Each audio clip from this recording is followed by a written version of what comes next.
Я просто родилась в 1936 году, в 1936 году.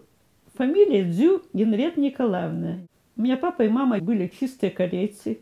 В год политических репрессий нашего папу арестовали. Его арестовали где-то в июле, и уже в ноябре его расстреляли. Мама с 6 детьми осталась одна. Мы оказались семьей врага народа.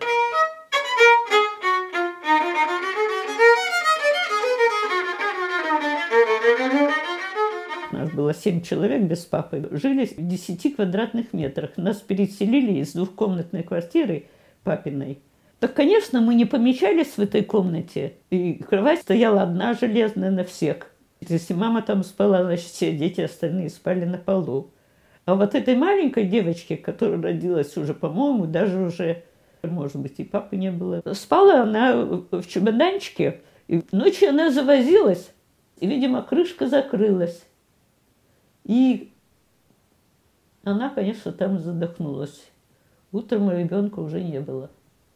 Но судьба нас ожидала неизвестно какая, потому что до войны еще 2 детей тоже умерли. И нас осталось 3. Старшая Сима, и мы, Эмма, и потом я.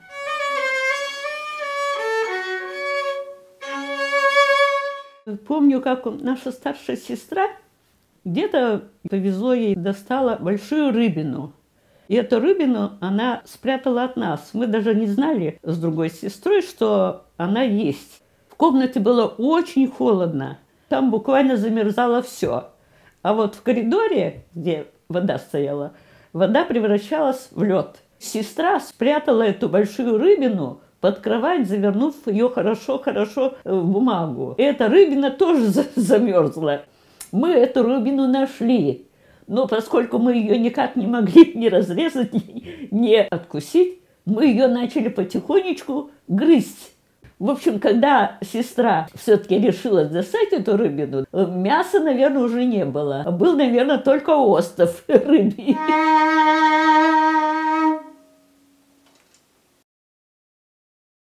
В 1943 году мама у меня умерла, и нас с сестрой поместили в детский дом. В детском доме было много детей, очень одаренных, талантливых.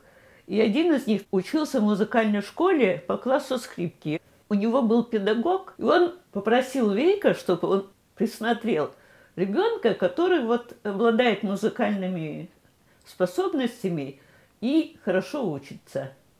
И Вейка вот присмотрел как бы вот меня.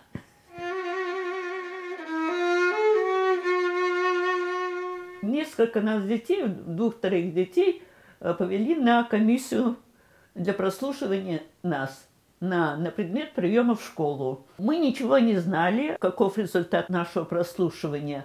Вика тоже ничего не сказал. Для себя я решила, что я все же пойду в музыкальную школу.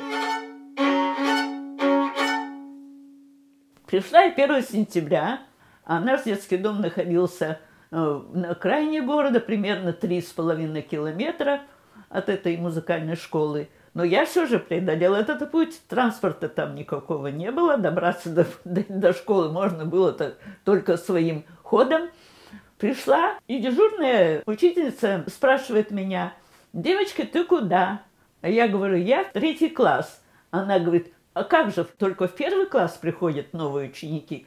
Поскольку я настаивала и не уходила, она вызвала директора. Директор пришел и говорит: «Комиссия вас только прослушала, но никого не приняла, потому что у нас дети принимаются только в 1 класс или в приготовительный с 6 лет. Но в 3 класс уже поздно, тем более по классу скрипки это очень сложно начать заниматься только с 3 класса». А я говорю: «А я смогу, меня Вейка подготовил».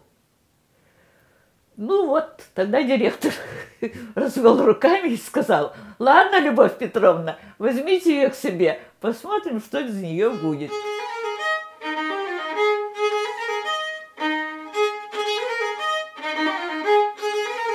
Только благодаря своему, так сказать, своей инициативе, своей, вот, можно чего-то добиться в жизни.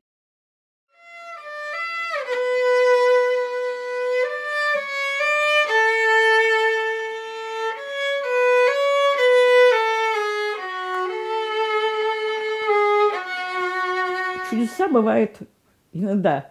Получается, что действительно я не понимаю иногда то, что вдруг со мной происходит.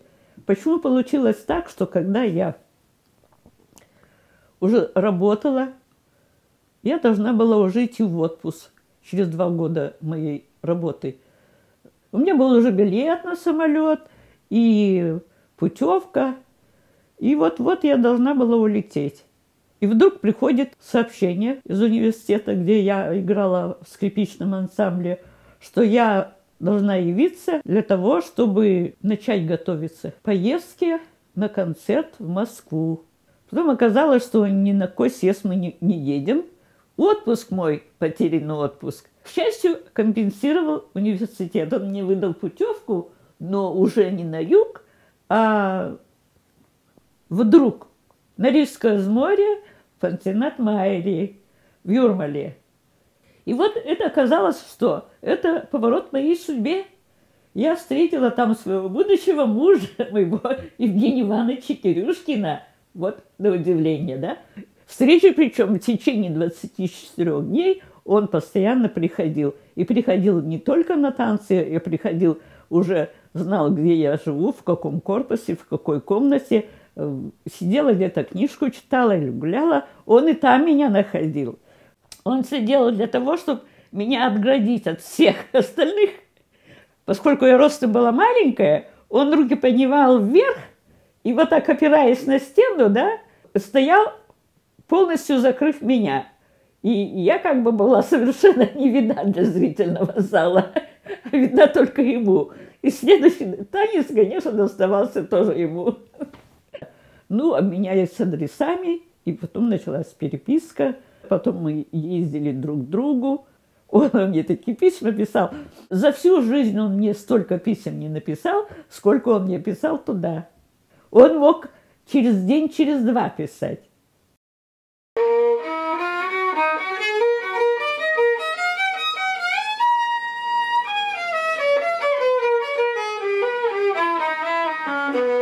Я по натуре вообще очень люблю жизнь, и мне нравится жить на белом свете.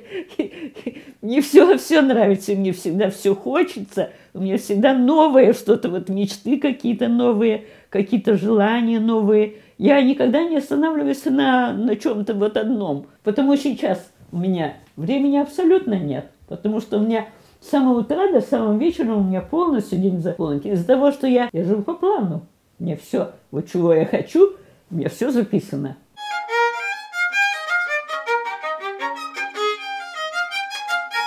Надо жить. И надо радовать других.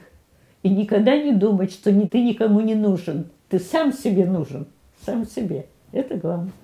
То, что если человек способный, талантливый, и у него есть работоспособность, трудолюбие, терпение, то он может всего достичь, этот человек.